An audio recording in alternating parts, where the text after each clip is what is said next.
ఏమైనా చేసుకున్నావా తినడానికి? చేసుకుందాం, కోకోనట్ పుట్టింగ్ చేసుకుందాం. సరే, మరి దానికి ఏం కావాలి? కొబ్బరికాయ ఉందా మరి మా ఇంట్లో? ఉంది, ఫ్రిడ్జ్లో ఉంది. సరే ఆగండి, తీసుకొస్తా.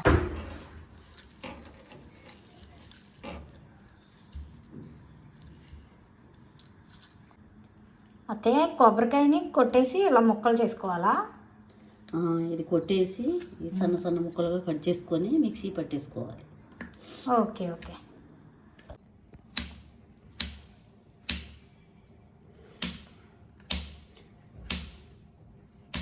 పెద్ద జారు వచ్చారా?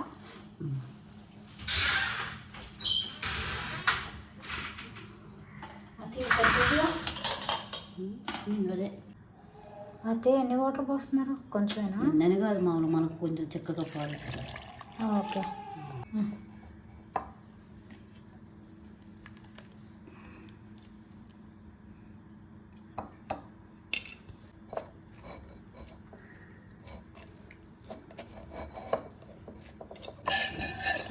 నీళ్ళు కొంచెం పోయినత్తయ్య.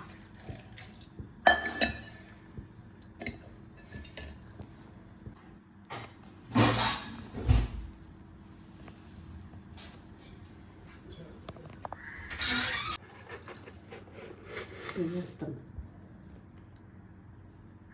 అతే ఎన్ని వేయాలి అత్తయ్య? 4 స్పూన్లు పంచదార. 1 2 3 4. ఓకే. 3 స్పూన్లు కార్న్ఫ్లోర్ 3 స్పూన్సా? వేయండి. 1 2 3. బాగా కలుపుకోవాలి, మిక్స్ చేసుకోవాలి. ఓకే.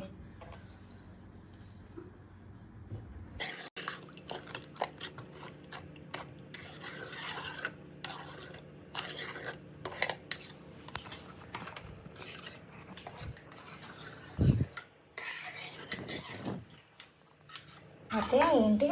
యాలకులు పొడిపించాలి.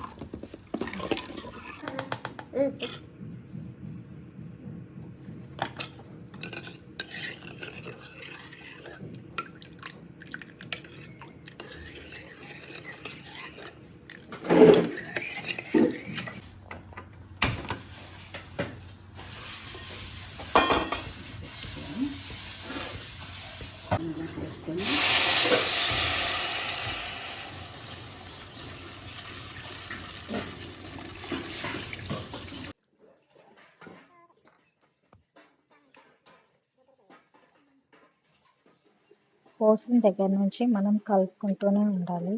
లేదు కలుపుకోకుండా ఉంటే కనుక ఉండలు అయిపోతాయి అన్నమాట. సో స్టార్టింగ్ నుంచి అది కొంచెం దగ్గరగా అయ్యేంత వరకు కూడా మనం కలుపుకుంటూ ఉండాలి. ఆ లోపల వేరే బౌల్ ఒకటి తీసుకొని దానిలో కొంచెం నెయ్యి అనేది నార్మల్గా పోసేసుకొని దానికి అతుక్కోకుండా ఈ మనం చేసుకున్న కొబ్బరి పుడ్డింగ్ మిశ్రమాన్ని కూడా దానిలో వేసేసుకోవాలన్నమాట. వేసుకొని కాసేపు ఆరనివ్వాలి. ఫ్యాన్ కింద ఆరిన తర్వాత అది కొంచెం దగ్గరగా అవుతుంది. దగ్గరగా అయిన తర్వాత మనం ఫ్రిడ్జ్లో పెట్టుకొని ఒక 2-3 అవర్స్ అలా ఉంచేసిన తర్వాత దాన్ని తీసి బయట పెట్టుకొని మనం కట్ చేసుకుంటే చాలా బాగుంటుంది, చాలా టేస్టీగా ఉంటుంది. అండ్ ఎప్పుడు లాగా కాకుండా కొబ్బరితో కొంచెం టేస్టీగా కొత్తగా ట్రై చేయాలనుకుంటే కనుక ఇలా ట్రై చేసుకోవచ్చు. అండ్ చూడండి ఇది ఎంత బాగుందో, అచ్చం జున్ను లాగా ఉంది. సో ఈ కోకోనట్ పుడ్డింగ్ అనేది మీరు కూడా ట్రై చేయండి, ఎలా వచ్చింది అనేది టెక్స్ట్ చేయండి. అలాగే మీరు కనుక కొత్తగా మా ఛానల్ని చూస్తున్నట్లయితే అస్సలు సబ్స్క్రైబ్ చేసుకోవడం మర్చిపోవద్దు. అలాగే లైక్ చేయండి, షేర్ చేయండి. మీ ఫ్రెండ్స్ అండ్ ఫ్యామిలీ మెంబర్స్ అందరితో కూడా కలిసి దీన్ని చేసుకొని టేస్ట్ ఎలా వచ్చిందో నాకైతే కామెంట్ సెక్షన్లో చెప్పండి. Thank you.